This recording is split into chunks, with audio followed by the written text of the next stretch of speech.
মুর্শিদাবাদ খাদি মেলায় একদিকে যেমন চলছে বিকিকিনি, অন্যদিকে চলছে নানান স্বাদের অনুষ্ঠান। মেলায় ঢুকতেই চোখে পড়বে চরকায় চলছে কাপাসতুলো থেকে সুতো কাটার কাজ, অন্যদিকে হ্যান্ডলুমে চলছে কাপড় বোনা। একদিকে সন্ধে হলেই মেলায় বাড়ছে ভিড়, অন্যদিকে মনোরঞ্জনের জন্য মেলায় থাকছে সাংস্কৃতিক অনুষ্ঠান। বৃহস্পতিবার সন্ধ্যায় ছিল ব্রতচারীর অনুষ্ঠান। মেলায় মাঝেই ব্রতচারীর অনুষ্ঠান উপভোগ করলেন মেলায় আসা সাধারণ মানুষ। মেলার দিন যত এগোচ্ছে ক্রেতার সংখ্যাও বাড়ছে।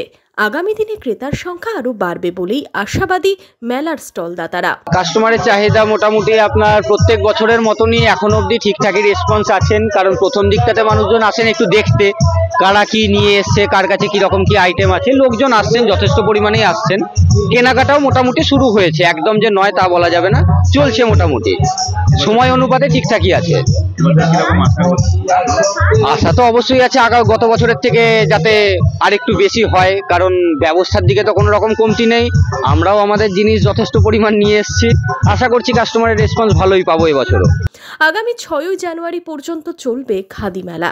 এখনো বেশ কয়েকটা দিন বাকি, তার মধ্যে খাদি মেলায় মানুষের আনাগোনা বাড়বে বলেই আশাবাদী স্টল দাতারাও।